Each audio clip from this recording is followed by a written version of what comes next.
नमस्कार दोस्तों, स्वागत है आप सभी का उत्तराखंड पोस्ट पर। उत्तराखंड में विधानसभा चुनाव के लिए कांग्रेस ने 53 उम्मीदवारों की लिस्ट जारी कर दी है। कांग्रेस की दूसरी लिस्ट का सबको बेसब्री से इंतजार है। ये इंतजार इसलिए भी क्योंकि कांग्रेस की दूसरी लिस्ट में न सिर्फ हरीश रावत की सीट का ऐलान होगा, बल्कि कांग्रेस में शामिल हुए हरक सिंह रावत के चुनाव लड़ने पर बरकरार सस्पेंस से भी पर्दा हट जाएगा। इस बीच कांग्रेस की दूसरी लिस्ट पर अपडेट दिल्ली से मिल रहा है और ये अपडेट खुद हरीश रावत ने दिया है। हरीश रावत दिल्ली से उत्तराखंड लौट रहे हैं। इसका मतलब कांग्रेस में दूसरी लिस्ट पर जारी माथापच्ची खत्म हो गई है और जल्द कांग्रेस अपनी दूसरी सूची जारी कर सकती है।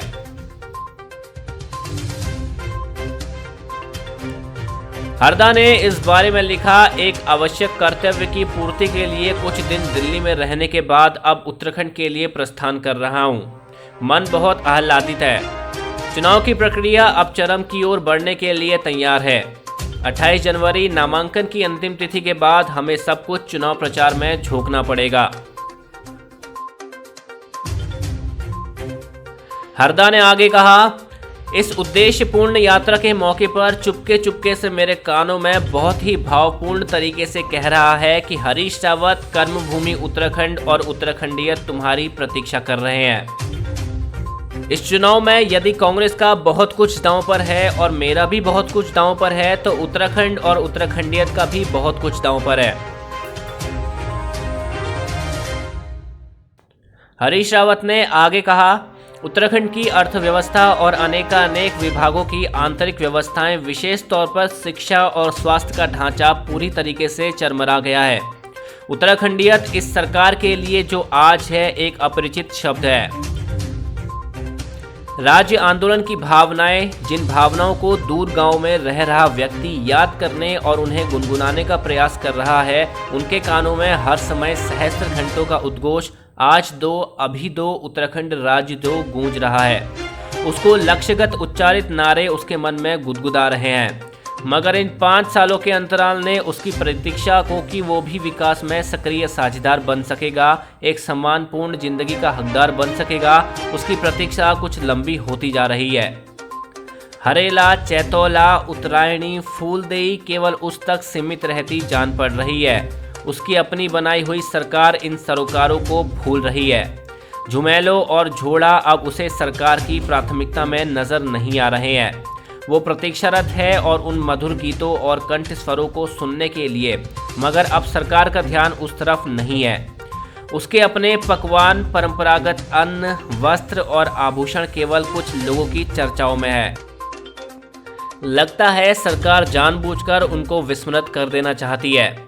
भाषा, बोली, अपनत्व गुण और मडुए की कहानी ऐसा लगता है कि कभी दादा दादी से ही सुनते थे।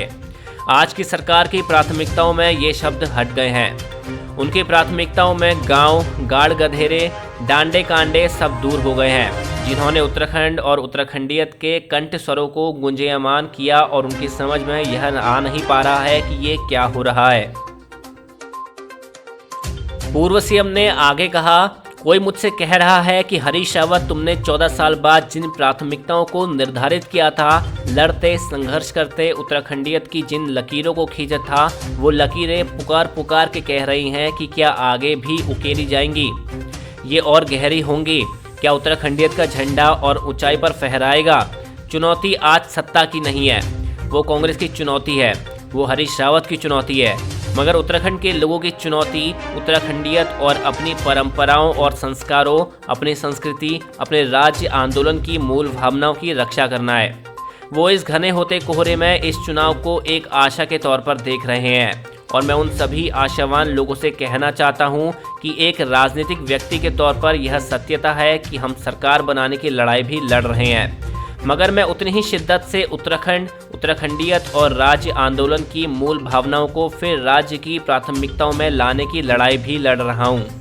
यदि ये समय के बदलते परिवेश में उत्तराखंड के लिए एक अंतिम अवसर है उत्तराखंडियत के झंडे को बुलंद करने का, तो मेरे लिए भी यह एक अंतिम अवसर है कि मैं उत्तराखंड के लिए कुछ ऐसा करके जाऊं जिसको सबको चाहत है, जो सबका अभीष्ट है, जो हमारे इष्ट देवता कुल देवता का आदेश है। आखिर में हरीश रावत लिखते हैं, मेरी कोशिश रहेगी कि इस चुनाव में आपके दिल की इस चाहत के लिए मैं प्राण प्रण से काम कर सकूं। आपकी विजय के लिए, उत्तराखंड और उत्तराखंडियत की विजय के लिए आप सबका आशीर्वाद प्रार्थित।